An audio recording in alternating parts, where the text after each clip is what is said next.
sudah berpacaran dengan orang yang toksik itu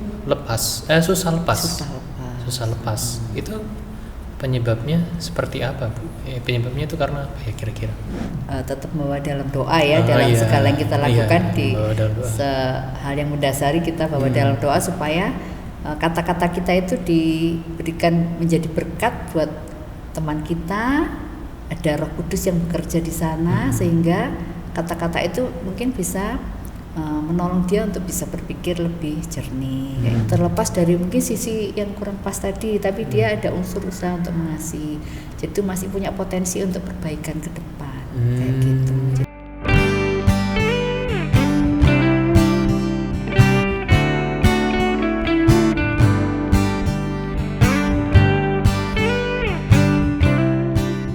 Ini apa namanya, kalau dalam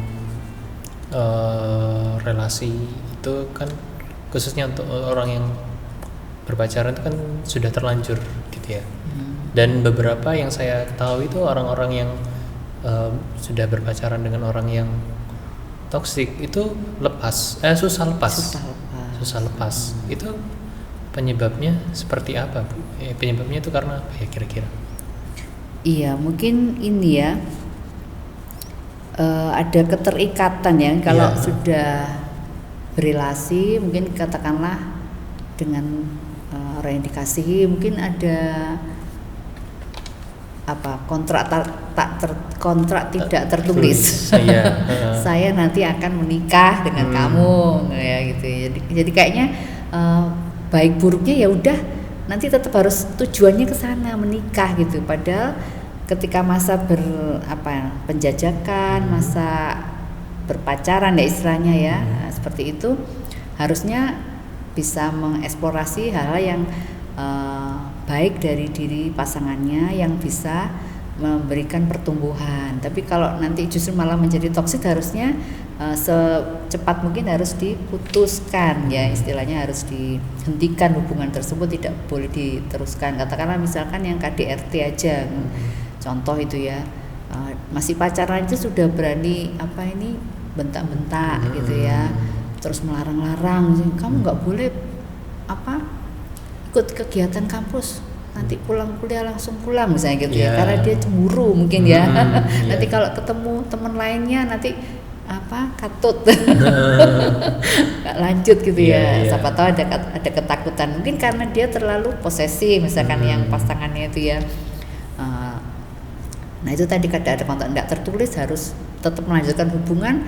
Dia istilahnya sudah terlanjur ya, lalu apa kata orang misalkan kayak gitu. Nah itu memang kalau dari orang yang tadi nggak bisa lepas tadi, memang akan lebih baik kalau dia ada dalam komunitas sebetulnya ya. Atau mungkin orang-orang di komunitasnya atau yang dekat dengan dia itu membantu dia kayak gitu. Jadi supaya bisa berpikir jernih, karena cenderung kalau orang sudah dalam hubungan dan hubungan itu ada unsur emosi. Ini kan hubungan percintaan itu kan, hubungan berpacaran itu ada unsur emosi pasti. Ketika emosinya sudah lebih berperan, biasanya pemikiran rasional itu cenderung berkurang. Nah itu akhirnya selalu berpikir nanti bisa berubah kok gitu ya. Benar itu Bu. Benar. Nanti seiring waktu nanti dia pasti lebih baik kok gitu ya. Sangat familiar dengan telinga saya gitu ya. Lalu bisalah nanti ada perubahan gitu, enggak mungkin sekarang dia lagi emosi kali, tadi ujiannya jeblok gitu lalu saya kena dampaknya gitu. Nanti kalau sudah menikah kan kita sudah seia sekata berjanji di hadapan Tuhan, pastilah dia berubah gitu. Jadi istilahnya meminimalisir apa yang sebetulnya sudah kelihatan di depan mata, tapi diminimalkan jadi lebih baik gitu ya, dipositifkan gitu istilahnya ya.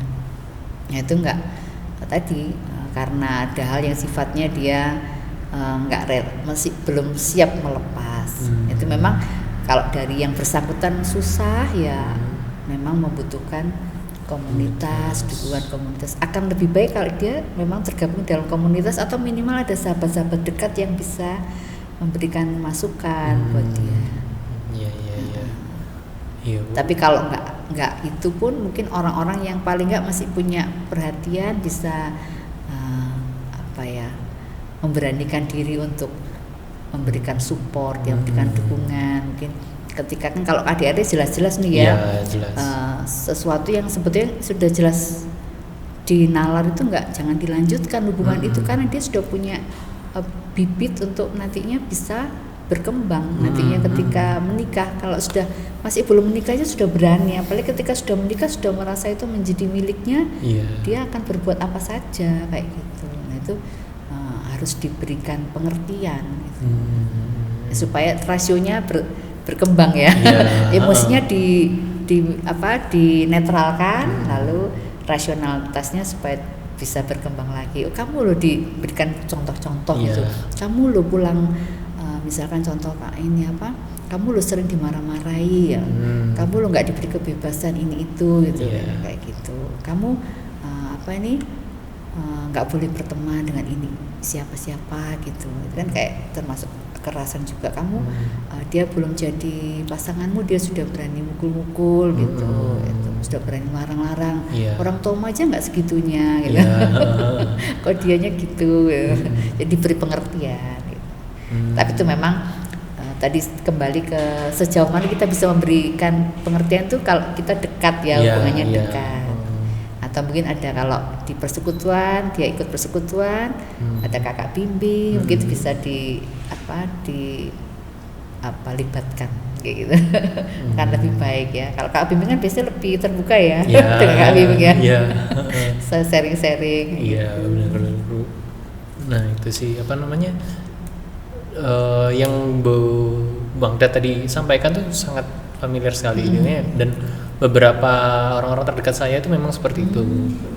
Jadi baik yang yang tidak bisa lepas, yang rasionalitasnya menurun, dan juga teman di komunitasnya yang menyampaikan itu tadi, menurut saya kurang sama dengan tadi mungkin karena belum mendengar podcast kita ya, jadi belum semoga ngerti. Menjadi insight ya apa yang kita bicarakan hari ini. Karena mungkin yang diserang langsung ke karakter pribadinya, sehingga dia langsung menolak, langsung defense. Jadi orang yang diberitahu itu tadi akhirnya ya mental omongannya menurut saya ya, jadi nggak masuk gitu. Tapi kalau misalnya mungkin tadi yang sudah disampaikan juga sama Bu Magda, ketika kita menyorot, yang kita soroti adalah perilakunya, mungkin akan jauh lebih bisa diterima gitu. Dan itu benar sekali Bu. Jadi ada teman saya yang seperti itu juga. Jadi sempat dilukai, ya bukan yang kekerasan dalam berpacaran, tapi bukan yang sampai dipukul seperti seperti banting pintu dan kasar gitu ya sikapnya, kesenggol sama motor sama pasangannya sendiri. Tapi ketika dikasih tahu sama sama teman-temannya, dia ya tetap dalam relasi itu atau mungkin dia tutup kuping gitu, tutup telinga, sehingga ya tetap aja dilanjutkan relasinya dia dengan pacarnya. Terus sekarang sudah mantan yang saya tahu gitu. Jadi sudah lepas ya. Tapi bersyukur. Tetapi kemudian masuk di relasi dan dia masuk lagi dalam relasi toksik yang berbeda. Relasi berbeda dengan masalah yang sama atau dengan untuk kekerasan dengan pacarnya yang baru ini bukan kekerasan, tetapi mungkin lebih dilarang. Tapi saya kurang sama toksiknya gitu, istilahnya agak mendekati toksik gitu ya. Iya, yang saya tahu nggak terlalu toksik, cuma dia tidak menerima masukan atau kritikan. Ya mungkin di satu sisi karena yang memberikan masukan nggak kurang tepat. Tadi kan kalau kita dari diskusi kita dengan Bu Magda kan juga yang disoroti mestinya perilakunya, sikapnya. Iya, mungkin bukan komunitas. Pribadinya. Iya, komunitas yang di sekitarnya mungkin karena mengkritiknya ke pribadinya, jadi dia tertutup. Gitu. Sulit menerima gitu. Dan mungkin perlu digarisbawahi juga. Mungkin yang sedang menjalin relasi dengan kekasih hatinya yang dalam tanda petik cenderung toksik gitu ya. Nah kan kalau hubungan pernikahan Kristiani kan berbeda istilahnya dengan cara dunia gitu. Itu yang perlu diingat ya, kalau kita menikah kan dari Tuhan ketentuannya 1 kali seumur hidup sampai dipisahkan oleh kematian, kayak gitu ya. Nah, jadinya nggak bisa coba-coba gitu. Kalau nanti nggak cocok di tengah jalan, saya bisa ganti gitu ya. Itu kan harus dipertimbangkan dari awal. Apalagi kalau sudah istilahnya diberikan petunjuk Tuhan, itu sebetulnya sudah diberi petunjuk Tuhan ya melalui sikap-sikapnya selama berrelasi itu sebelum masuk dalam pernikahan diberi petunjuk Tuhan. Nah itu tinggal keputusan di kita ya, apakah kita ikut petunjuk Tuhan atau tidak, memilih petunjuk Tuhan atau tidak ya. Kalau memang ditunjukkan yang kurang baik dan tidak cocok ya kan, kalau jadi pasangan harusnya kan yang sepadan, yang bisa saling membuat kita bertumbuh gitu ya. Nah tentunya ya harus berani mengambil keputusan untuk karena kan melepaskan. Iya, karena hubungan jangka panjang itu hubungannya seumur hidup. Jangka panjang nggak bisa diganti. Iya, bukan ban serep. Iya, betul. Kalau misalnya kita sudah memberitahu tadi ya, sudah kita melakukan segala sesuatunya tadi, misalnya dengan memberitahu, dengan tetap menghargai dia, dan kita memberi nasihat atau masukan terhadap perilaku dan perkataannya, bukan terhadap ini bisa dibilang kepada karakter atau pribadinya. Kita sudah melakukan semuanya itu dengan pendekatan dan bahasa persahabatan gitu ya. Tapi tetap orang yang kita beritahu, kita bantu itu tadi menolak, itu bagaimana Bu? Apa yang bisa kita lakukan ya? Iya, itu kan kita istilahnya sebagai outsider ya. Iya, outsider, benar. Outsider yang melihat sesuatu yang kurang tepat gitu ya. Ya tentunya kita memposisikan diri karena sebagai outsider sejauh mana yang bisa kita lakukan peran kita. Ya mungkin tadi sudah dicoba berbagai cara dan sebagainya. Ya kita akan selanjutnya memberi kebebasan ke yang bersangkutan, teman kita tadi, untuk mengambil keputusan. Tentunya kita tetap bawa dalam doa ya, dalam segala yang kita lakukan di hal yang mendasari kita bawa dalam doa supaya kata-kata kita itu diberikan menjadi berkat buat teman kita. Ada Roh Kudus yang bekerja di sana sehingga kata-kata itu mungkin bisa menolong dia untuk bisa berpikir lebih jernih kayak gitu ya, sehingga dia bisa mengambil keputusan dengan tepat. Itu kayaknya sebagai outsider lebih ke arah sana, jadi istilahnya nggak bisa masuk lagi ke dalam gitu ya kan. Hubungan itu kan sudah keputusan dua orang itu ya, sudah orang teman kita itu, jadi kita lebih ke arah saran dan sebagainya sebagai outsider yang mungkin barangkali punya pengalaman yang mirip kayak gitu. Jadi istilahnya memberikan sharing kayak gitu. Jadi kita bisa juga memberi contoh-contoh dalam relasi kita seperti apa. Kita kembali ke dasar firman Tuhan untuk mengasihi Tuhan dan mengasihi sesama kayak gitu. Nah kalau saya itu ingin saya sharingkan juga, ketika mengasihi sesama itu ada seorang tokoh yang membagikan teorinya tentang bahasa kasih. Pernah dengar ya Mas? Teori tentang bahasa kasih. Ya, siapa bahasa cinta ya. Gary Thomas. Gary Chapman. Gary Chapman. Iya. Kami podcast pernah bahas itu juga tentang Gary Chapman. Nah itu kan bisa juga istilahnya diaplikasikan secara realnya ke situ. Kita mengasihi sesama kita dengan apa? Mungkin kalau sudah diberikan kemudahan oleh Pak Gary Chapman ini, mungkin dengan perkataan yang positif, lalu waktu yang berkualitas, sentuhan itu kalau mungkin sebagai sahabat yang mungkin tepuk-tepuk gitu ya, memberikan semangat, kita melayani atau juga kita memberi hadiah. Mungkin dari situ juga mungkin bisa dieksplor di temennya, apakah pasangannya sudah menunjukkan minimal satu dari bahasa kasih yang ada itu. Bahasa kasihnya apa? Kalau dia suka hadiah misalkan, apakah dia suka memberi hadiah ke kamu misalkan saat ulang tahun gitu kan. Jadi itu artinya dia memang mengasihi gitu ya. Terlepas dari mungkin sisi yang kurang pas tadi, tapi dia ada unsur usaha untuk mengasihi. Jadi itu masih punya potensi untuk perbaikan ke depan kayak gitu. Jadi kita meskipun memang ada hal yang negatif, katakanlah tadi sempat KDRT dan sebagainya, tapi tidak menutup kemungkinan ada kuasa Tuhan kan bekerja di sana, bisa jadi berubah memang. Meskipun tadi sempat katakan nanti gampang lah berubah nanti. Memang itu ada kemungkinan sulit, tapi tetap ada kemungkinan bisa berubah karena apa? Karena kuasa Tuhan. Bisa dengan jalan dia bertobat untuk pemulihan dan sebagainya. Nah mungkin bisa dicoba di cross check dari bahasa kasih ini aja. Dia sudah menunjukkan bahasa kasih apa yang tadi mungkin dianggap kurang tepat tadi, yang toksik tadi itu bahasa kasihnya apa. Paling nggak dia sudah berusaha menunjukkan kasihnya kepada pasangannya melalui salah satu bahasa kasihnya itu.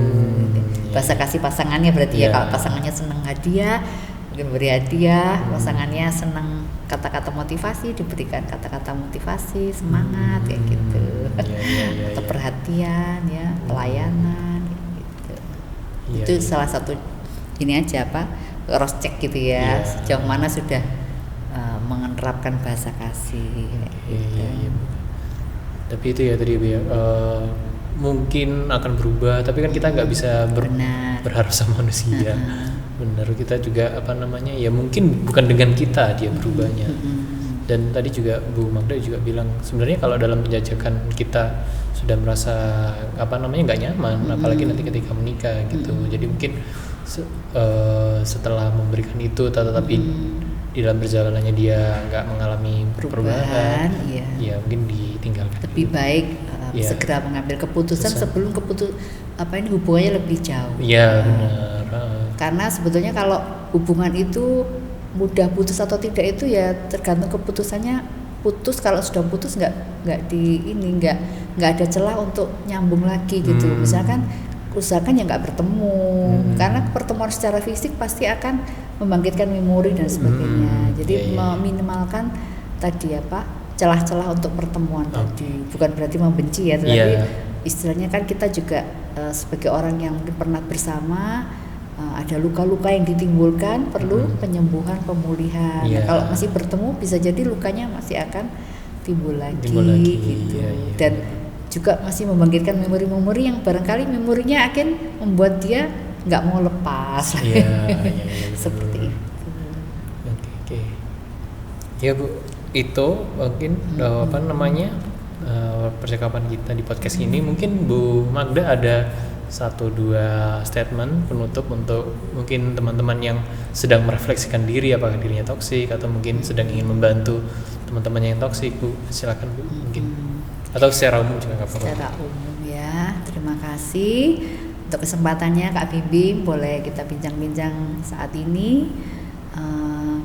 Kalau saya kembali ingin menggarisbawahi perkataan firman Tuhan, dalam segala hal yang kita lakukan semuanya perlu dilakukan untuk kemuliaan Tuhan. Itu berdasar pada firman Tuhan, hukum kasih, yaitu mengasihi Tuhan dengan sepenuh hati, lalu mengasihi sesama juga seperti kita mengasihi diri kita. Nah, sebelum kita menganggap orang lain yang kita anggap toksik itu untuk pulih, selalu lebih baik kembali ke diri kita. Jadi kuncinya selalu diri kita, karena kita tidak bisa mengendalikan orang lain, itu di luar kontrol kita. Yang bisa kita kontrol adalah diri kita sendiri. Nah, kita berusaha sebisa mungkin tidak menjadi orang yang toksik kayak gitu ya. Nah, kembali juga dasarnya firman Tuhan. Saya ingin mengambil ayat yang cukup saya sukai, Amsal 4 ayat 23. Jagalah hatimu dengan segala kewaspadaan, karena dari situlah terpancar kehidupan. Jadi kembali ke diri kita, kuncinya di diri kita. Bagaimana kita menjaga hati, sejauh mana kita berusaha untuk hidup mengasihi Tuhan, sesama, dan tidak menjadi toksik.